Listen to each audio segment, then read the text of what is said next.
Every financial planner, every retirement column, every well-intentioned companion, and every grown child will advise you the identical thing. Downsize, unload the large house, transition into something smaller, unlock the equity, streamline your life, deploy the cash to travel, to eliminate debt, to establish a buffer. And on the surface, that guidance appears entirely reasonable. Why would a 71-year-old woman require a 4-bedroom house? Why continue paying property taxes on a residence twice the footprint you actually occupy? Why not cash out while the market is favorable, relocate into a pleasant little condo, and deposit the difference in the bank? Because the IRS is counting on you to do precisely that. And when you unload your home in retirement, the IRS does not merely collect one tax, it activates 5 distinct financial consequences. Some of them strike immediately in the year you sell. Some of them strike 2 years afterward when you have entirely forgotten about the transaction. Some of them pursue you every single year for the remainder of your life, and one of them does not strike you at all. It strikes your children after you pass on money that would have been entirely tax-free if you had simply remained in your home. When you total them all up, the aggregate cost of downsizing can surpass $73,000 over just 5 years. That is not a dramatization. That is the genuine arithmetic, and I am going to demonstrate every single calculation today so you can verify them yourself. $73,000 gone. Not because you purchased something lavish, not because you made a poor investment, but because you sold your home at the worst conceivable time in the worst conceivable manner. And nobody cautioned you about the 5 tax consequences that were about to arrive at your doorstep. Today, I am going to guide you through all 5 one at a time with actual figures. I am going to use one retiree named Margaret to illustrate every single dollar as it exits her pocket. By the conclusion of this video, you are going to comprehend why the wisest tax strategy most retirees can pursue is to remain exactly where they are. The house you are residing in right now may be the finest tax shelter you will ever possess, and selling it could be the costliest decision of your entire retirement. Before I begin, I must be transparent. I am not a lawyer. I am not a CPA. I am not a financial advisor. Nothing in this video constitutes legal, tax, or investment counsel. These are instructional examples grounded in current tax law and publicly accessible IRS information. Always seek guidance from a qualified tax professional for your particular circumstances. If you are new here, this channel exists for one particular audience: retirees and pre-retirees over 60 who want to grasp how the IRS genuinely operates in retirement, not the interpretation your real estate agent provides when they want the listing, not the interpretation your neighbor shared at the barbecue. The authentic interpretation with authentic figures and plain language. If that describes you, subscribe right now because the video I am releasing next week is going to reveal what occurs with your taxes the year after your spouse passes away. And that one is going to alter some of your plans entirely. Before I begin, leave your age in the comments. Just the number, huh? I want to understand precisely who is viewing this video right now. Let me present you to Margaret. Margaret is 71 years old. She is single. She retired 6 years ago from a profession in education. She acquired her home in 1992 for $120,000. It was a humble 3-bedroom house in a tranquil neighborhood. Over 34 years, the neighborhood expanded. Schools improved. Property values escalated. Today, that identical home is valued at $520,000. That is $400,000 in appreciation. Margaret did not flip the house. She did not transform it into a premium property. She simply resided there. She brought up her kids there. She paid her mortgage, maintained her lawn, and observed the value rise year after year without performing anything extraordinary. Margaret lives comfortably on 3 revenue streams: a pension of $18,000 a year from the school district, Social Security of $22,000 a year, and IRA distributions of about $12,000 a year. Her combined income is around $52,000. At that earnings level, Margaret contributes very little in federal tax. Her standard deduction of $16,100 plus the senior additional deduction of $2,050 plus the senior bonus deduction of $6,000 eliminates most of her taxable income. She is in superb tax position. The IRS hardly touches her. Then her daughter phones, "Mom, you are wandering around in that oversized house by yourself. The stairs are becoming difficult. The yard is excessive work. Why not sell it? Purchase a lovely little two-bedroom condo nearer to us and place the surplus money in the bank. You will have fewer concerns, less upkeep, less area to maintain, and you will have a comfortable cushion in savings." Margaret considers it. The house is excessive for one individual. Her daughter makes a valid argument. A more compact place nearer to family sounds marvelous. So, Margaret contacts a real estate agent, puts the home on the market for $520,000, and it sells within a month. She purchases a two-bedroom condo for $350,000. She believes she just released $170,000 in equity. She believes she executed a clever financial maneuver. She is about to discover that the IRS sees it differently. Number one, the capital gains tax snare. When Margaret unloads her home, the IRS determines her gain. She acquired the house for $120,000. She sold it for $520,000. That is a total gain of $400,000. Now, the IRS does provide homeowners a considerable benefit here. Under Section 121 of the tax code, if you have resided in the home as your primary residence for at least 2 of the previous 5 years, you can exclude up to $250,000 of gain as a single filer. For married couples filing jointly, that exclusion increases to $500,000. Margaret meets the criteria for the single filer exclusion, so $250,000 of her $400,000 gain is entirely tax-free. The IRS will never access that portion. But the remaining $150,000 is not excluded. That $150,000 is a long-term capital gain, and it is completely taxable at the federal level. Now, many individuals presume that means 15% across the board. 15% of $150,000 would be $22,500. But the precise arithmetic is slightly more complex, and it actually functions slightly in Margaret's benefit. Here is why. The 0% capital gains rate covers gains that fit within the gap between your ordinary taxable income and $49,450, which is the ceiling of the 0% long-term capital gains bracket for a single filer in 2026. Now, here is a crucial detail.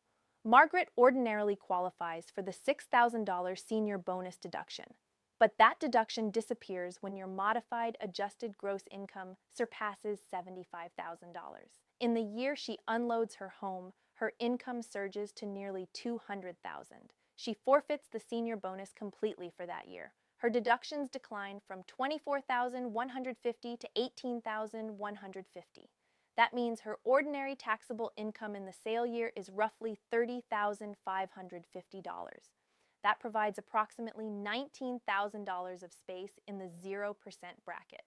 So, about $19,000 of her capital gain gets assessed at 0%. The remaining $131,000 gets assessed at 15%.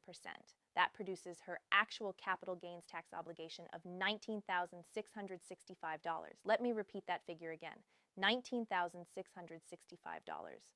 On a home she occupied for 34 years, on appreciation she did absolutely nothing to generate, and that is merely the first of 5 costs. Number 2, the Medicare surcharge that materializes 2 years afterward. This is the cost that catches retirees completely off guard because it does not appear on your tax return. It appears on your Medicare statement 2 complete years following the home sale when you have thoroughly forgotten about the transaction. Here is how it functions. When Margaret unloads her home, her adjusted gross income for that year leaps from about $40,450 to nearly $199,000. That one-time surge does not merely influence her income taxes, it also activates something called IRMAA, which represents Income-Related Monthly Adjustment Amount. IRMAA is a Medicare surcharge that elevates your Part B and Part D premiums when your income surpasses certain limits. The initial IRMAA limit for a single filer in 2026 is $109,000. Margaret's typical income is about $40,000. She is nowhere close to that limit. She has never even been aware of IRMAA. But in the year she unloads her home, her modified adjusted gross income leaps to nearly $199,000. That positions her well above the $109,000 limit. And here is the crucial detail. Medicare does not examine your current year's income to determine IRMAA. It references your income from 2 years prior. So, if Margaret unloads her home in 2026, the IRMAA surcharge does not activate until 2028. By then, she is 73 years old, comfortably established in her new condo, and she has no recollection of why her Medicare premium just increased. At her income level from the sale year, Margaret's Part B premium rises by $325 per month, and there is a second surcharge most individuals overlook. Medicare, Part D, which handles prescription medications, also carries an IRMAA surcharge at the identical income levels. That contributes roughly $57 per month. Combined, Margaret is remitting an extra $382 per month in Medicare surcharges.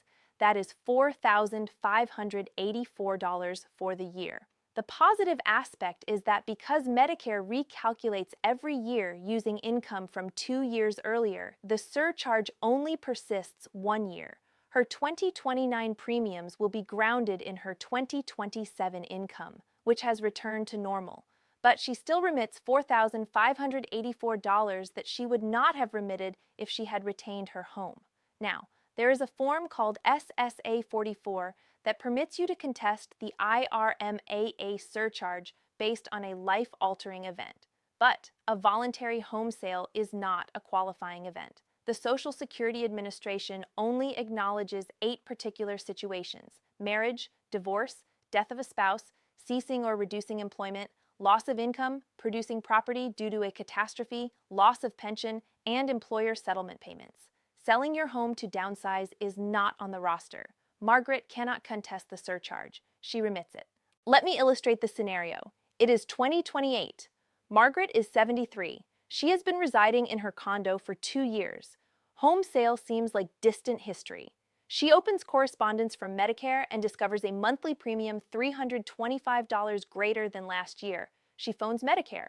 They inform her it is grounded in her income from 2026. She replies, "That was 2 years ago. That was a one-time occurrence. It does not matter. The surcharge has been imposed. There is no challenge for a voluntary home sale." She remits the elevated premium for the complete year, $3,900, 2 years following the sale, on a decision she assumed was purely about housing. Were you aware that selling your home could increase your Medicare premiums? Type yes or no in the comments right now. I review every single one of them, and I can confirm from experience that most retirees have absolutely no concept these two matters are linked. Number 3, the Social Security taxation increase. This one is understated.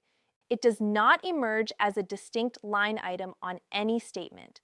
It conceals itself inside your tax return, embedded in the provisional income computation, and it silently captures more of your Social Security benefit without altering the benefit amount by a single cent.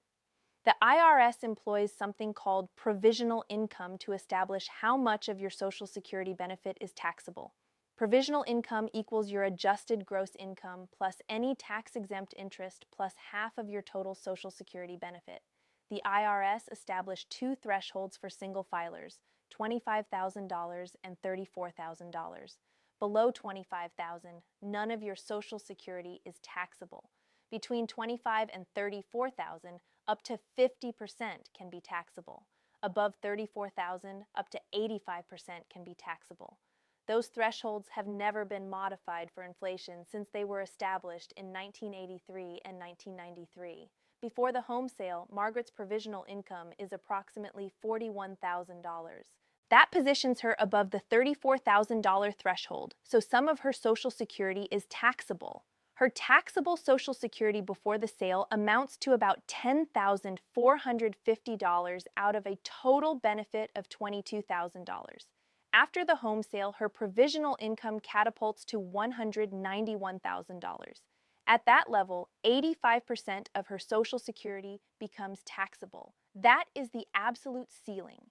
Her taxable Social Security leaps from $10,450 to $18,700. That is an additional $8,250 of income that becomes taxable solely because she sold her home. Now, a significant detail about how this supplementary tax operates. Capital gains do not push your ordinary income into a higher bracket. They rest on top of ordinary income in the tax computation. Margaret's ordinary income, even with the additional taxable Social Security, is still securely in the 12% bracket. So the supplementary tax on that $8,250 of newly taxable Social Security is approximately $990. $990, it appears modest compared to the capital gains tax. But remember, this is money extracted from a benefit she already contributed taxes on during her working years. And it only materialized because the home sale elevated her provisional income into the 85% level, $1,815, invisible unless you understand precisely where to search in the tax return. Let me contextualize this with a side-by-side comparison. Before the home sale, Margaret receives $52,000 in total income, remits minimal federal tax, and retains nearly all of her Social Security benefit. After the home sale, in that single year, she now carries an adjusted gross income of nearly $200,000. She transitions from a retiree the IRS scarcely notices to a retiree who appears to earn six figures. She is assessed like a high earner for 1 year because of one transaction. Her effective federal tax rate, which was below 3% before the sale, escalates to over 11% in the year she sells. And she did not generate a single dollar more in wages, pension, or Social Security. Every cent of that tax escalation originates from the house she occupied for 34 years. The IRS does not differentiate between someone who generates $200,000 annually and someone who experienced one atypical year because they sold their home. To the IRS, income is income. The capital gain surfaces on your return the identical way a bonus or a lottery prize would, and every other computation that hinges on your adjusted gross income, every threshold, every phase out, every surcharge responds to that figure as if you are a high earner, even though you are not, even though you will never encounter that level of income again. I understand many of you are computing your own figures right now.